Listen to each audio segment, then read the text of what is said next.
नमस्कार दोस्तों, मैं हूं जितेंद्र और स्वागत है आपका आपके अपने YouTube चैनल संस्कार एग्रीकल्चर क्लासेस पर। दोस्तों, आज हम बात करने वाले हैं इंडिया में हुए महत्वपूर्ण रेवोल्यूशंस के बारे में, जो कि कंपटीशन के पॉइंट ऑफ व्यू से काफ़ी महत्वपूर्ण है। तो चलिए शुरू करते हैं। सबसे पहला हमारा जो आता है वो ग्रीन रेवोल्यूशन आता है। इस टर्म को सबसे पहले जो दिया गया था वो विलियम एस गार्ड के द्वारा यूज़ किया गया था और 1968 में, जो कि यूसेड के डायरेक्टर भी थे। यूसेड दोस्तों यहाँ रेफर करता है United states agency for international development से विलियम एस गार्ड को अपॉइंट किया गया था as executive vice president in IFC में 1 अक्टूबर 1969 में। सो दोस्तों, इसके बाद हम बात करते हैं कि जनक माने जाते हैं वो डॉक्टर MS स्वामीनाथन को माना जाता है। पूरा नाम इनका मोंकोम्बो सक्बाशिवम स्वामीनाथन है। उस समय ये प्रोडक्शन को बढ़ावा देने के लिए ग्रीन रेवोल्यूशन को अपनाया गया था, लेकिन आज के परिवेश में जो हमारा ग्रीन रेवोल्यूशन की ज़रूरत है, विक्रय के लिए आवाज़ उठाने की ज़रूरत है ताकि किसानों को उत्पाद का सही मूल्य मिल सके। और इसलिए कह सकते हैं कि सेकंड रेवोल्यूशन की इंडिया में आवश्यकता है।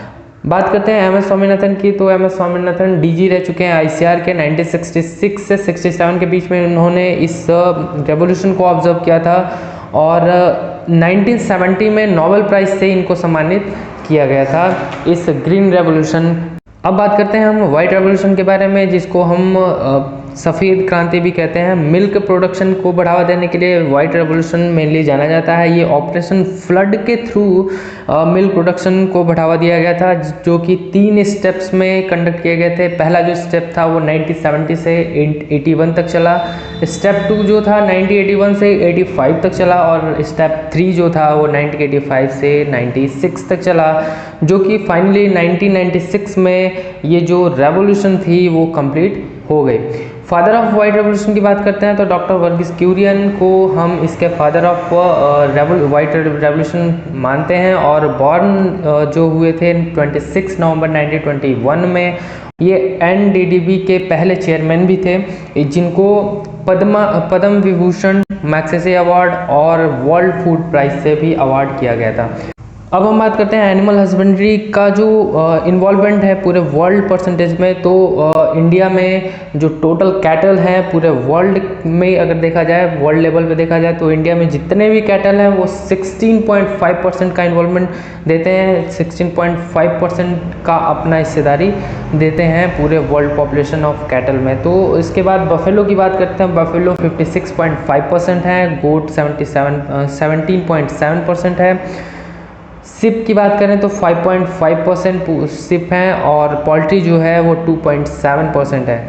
इनका GDP में कंट्रीब्यूशन की बात करते हैं तो 2009 और 10 के बीच में जो GDP में इन्वॉल्वमेंट था वो 4.1 का था। और इन प्रेजेंट टाइम अगर हम बात करते हैं टोटल सेक्टर्स की GDP में कितना कंट्रीब्यूशन है, तो एग्रीकल्चर सेक्टर का जो इन्वॉल्वमेंट है हमारे इंडियन GDP में वो 17% का है। इंडस्ट्री की बात करते हैं तो 29.6% है।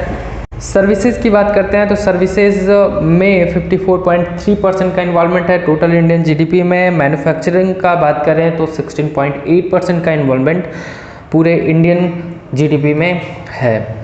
इसके बाद दोस्तों जो रेवोल्यूशन है वो और भी रेवोल्यूशन किए गए, जिसमें से येलो रेवोल्यूशन ऑलसीड के लिए, ग्रे रेवोल्यूशन फर्टिलाइजर्स के लिए, ब्लू रेवोल्यूशन की बात करें तो ये फिश प्रोडक्शन के लिए blue revolution, red revolution meat और टोमेटो प्रोडक्शन के लिए, राउंड रेवोल्यूशन पोटैटो प्रोडक्शन के लिए, सिल्वर रेवोल्यूशन जो था वो एग प्रोडक्शन और पोल्ट्री प्रोडक्शन के लिए, बाकी pink revolution prawn fish production और साथ ही साथ ओनियन प्रोडक्शन के लिए भी कंडक्ट किया गया था। गोल्डन रेवोल्यूशन की बात करते हैं तो fruit production, specially Apple production को बढ़ावा देने के लिए ये रेवोल्यूशन लाया गया था। ब्राउन रेवोल्यूशन की बात करते हैं तो नॉन कन्वेंशनल एनर्जी सोर्सेज को बढ़ावा देने के लिए ब्राउन रेवोल्यूशन लाया गया था। तो ये थे हमारे कुछ महत्वपूर्ण कंपटीशन के पॉइंट ऑफ व्यू से काफ़ी महत्वपूर्ण रेवोल्यूशंस, जो कि परीक्षाओं में कॉम्पिटिटिव एग्जाम्स में पूछे जाते हैं। उम्मीद करता हूँ कि आपको ये सारे के सारे पॉइंट्स आपको समझ में आए होंगे। मिलते हैं नेक्स्ट वीडियो में, तब तक के लिए सेफ रहें, सुरक्षित रहें, स्टे होम और धन्यवाद।